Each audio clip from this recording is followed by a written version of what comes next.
मैंने आपको बताया था त्रिकोणमिति की सारणी के उनके थीटा के मान 60 डिग्री 30 डिग्री मतलब कोण के मान कैसे ज्ञात किया जाए सारणी बना के बताया था। आज उसके लिए मैंने एक क्वेश्चन लेके आया हूं, उसको सोल्व करके बताऊंगा कि उनके मान कैसे इनके रखने हैं।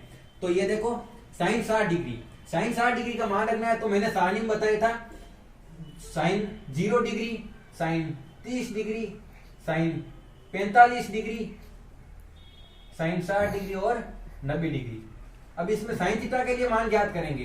तो मैंने क्या बताया था, सबके ऊपर लिख दो 0, 1, 2, 3 और 4 का सब में भाग दे दो।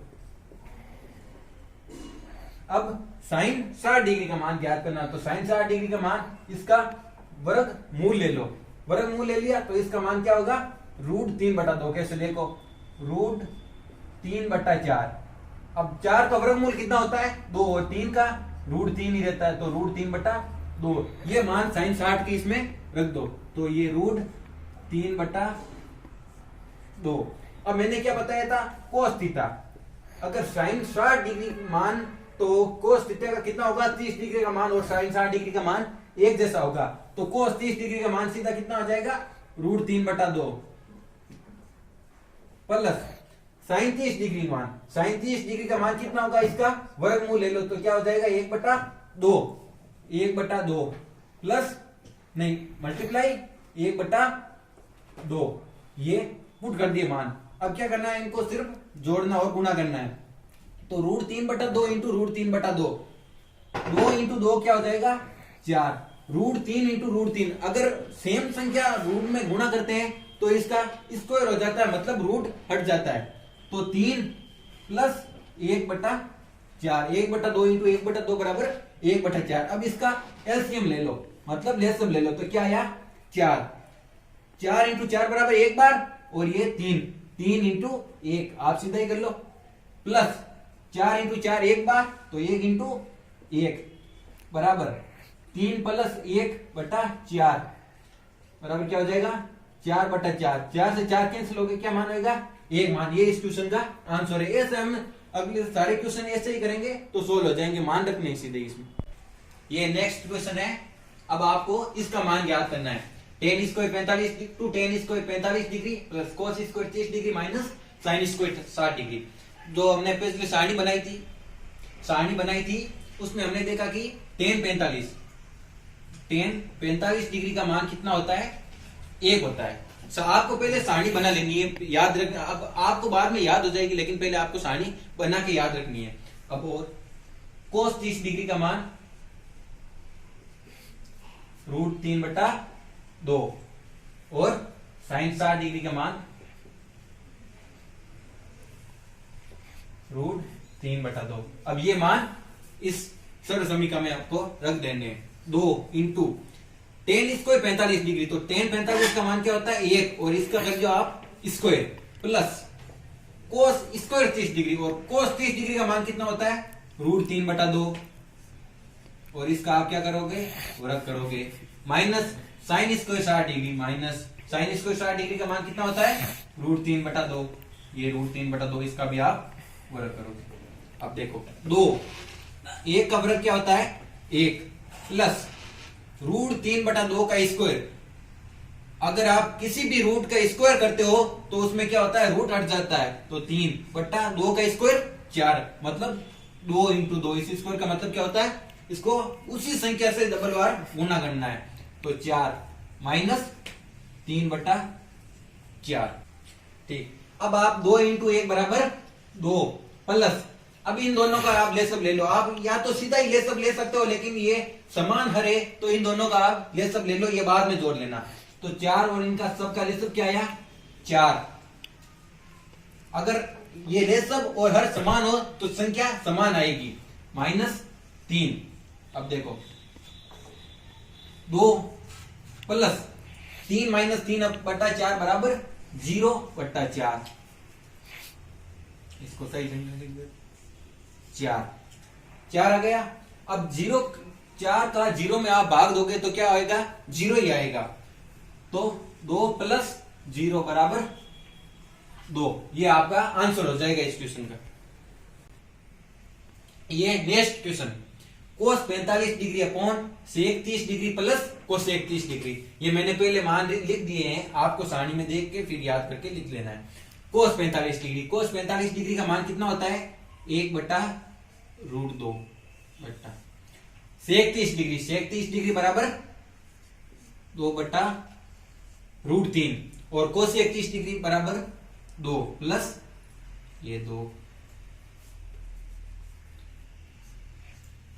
फिर आपको 1/√2 बट्टा, अब इसका लेसअप ले लो तो 2 प्लस इसका लेसअप आप क्या लोगे √3, क्यों?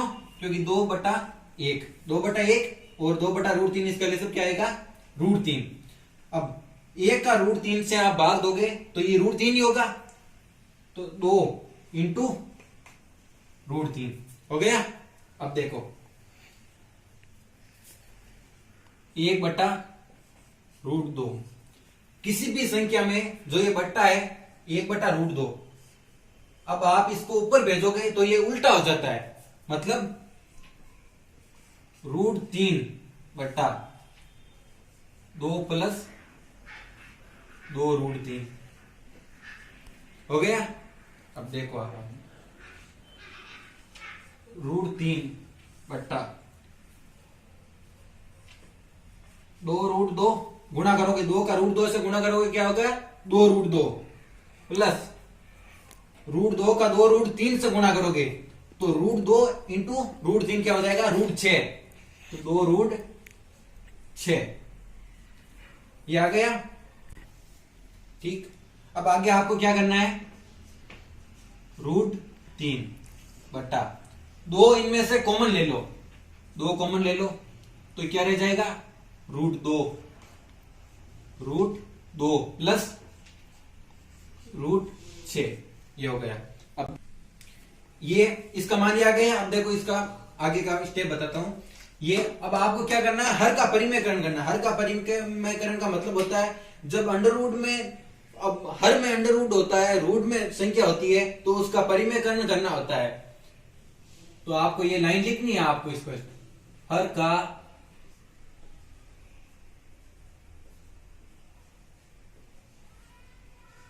परिमेयकरण करने पर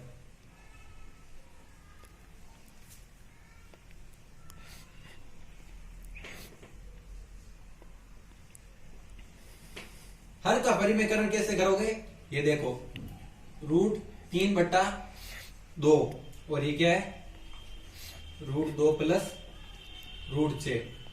हर के परिमेयकरण में जब ये √2 प्लस √6 है तो इसको √2 माइनस √6 से अंश व हर दोनों से गुणा करोगे, √2 माइनस √6 हो गया।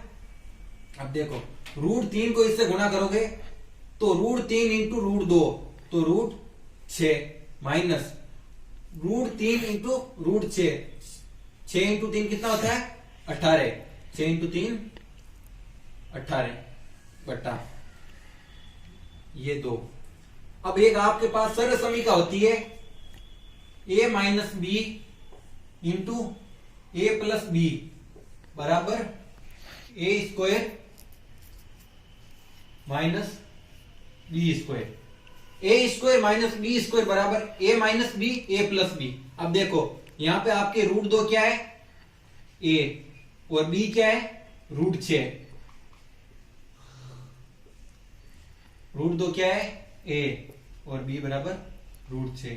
तो इसमें 2 का स्क्वायर कर दो, 2 का स्क्वायर √2 का स्क्वायर कितना होगा 2 और √6 का स्क्वायर माइनस 6। अब आपको यहाँ पे ये लिखना है, मतलब आप सीधा इसमें कंफ्यूज होते हो तो पहले साइड में ये लिख दो, ये एक सर्व समीका होती है, इस सर्व समीका को आप लिख दो फिर आपको आसान हो जाएगा। तो 2 माइनस 6 सर्व समीका से ये 2 माइनस 6 लिख दिया। अब आपका नेक्स्ट स्टेप क्या होगा देखो √6 माइनस √18, √6 माइनस √18 बट्टा 2 माइनस 6 कितना होता है -4।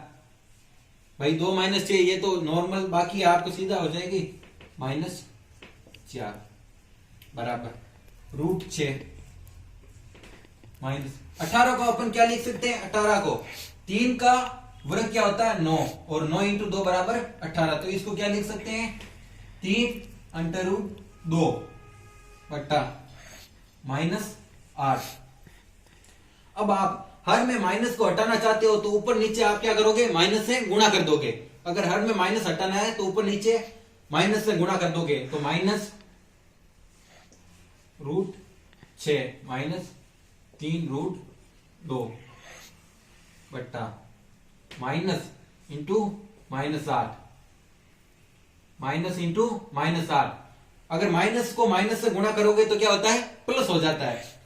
ठीक, तो नेक्स्ट स्टेप आपका आ जाएगा 3√2। ये कैसा है आपको समझ में आ जाएगा ना, 3√2 माइनस इंटू माइनस प्लस हो गया, 3√2 और माइनस इंटू प्लस -√6 बट्टा माइनस और माइनस में से प्लस होकर ये 8। ये आपका फाइनल आंसर आ जाएगा ऐसे। त्रिकोणमिति में अब आपको क्या करना है, सिर्फ पहले सारणी याद करनी है। सारणी याद करने के बाद जो भी आपको प्रश्न दिया हुआ होगा, सारणी के जो मान है वो उसमें लिख दो और हल कर दो। त्रिकोणमिति सर्वसमीकरण की जो त्रिकोणमिति की आपके प्रश्नावली एक्सरसाइज है वो हल हो जाएगी आसानी से। तो जैसा कि मैं आपको बताना चाहूंगा कि हमारे बीच यहाँ पर 2 दिन से क्लास ले रहे हैं हमारा अरविंद भाई हैं, जो आपकी मैथ क्लास ले रहे हैं फ्री ऑफ कॉस्ट के अंदर बिल्कुल। तो अगर आपको इनकी क्लास अगर अच्छी लगी हो, इनका जो पढ़ा है आपको अगर समझ में आ रहा हो, तो प्लीज इनकी जो मेहनत है, ठीक है, इनकी मेहनत को प्लीज एक बार आप लाइक कीजिए, कमेंट कीजिए। आपको जो भी अगर प्रॉब्लम हो, अगर कहीं भी समझ में नहीं आ रहा हो, तो आप हमारे मेंशंस इनबॉक्स में अंदर आप कमेंट कर दीजिएगा, ठीक है। प्लीज हम उस कमेंट को पढ़कर आपका जो भी आंसर है आपको पक्का आपको सॉल्व करेंगे, आपकी जो भी समस्या है उसको हल करने की कोशिश करेंगे, ठीक है। तो आज के लिए इतने ही फ्रेंड्स, धन्यवाद। जय हिंद, जय भारत।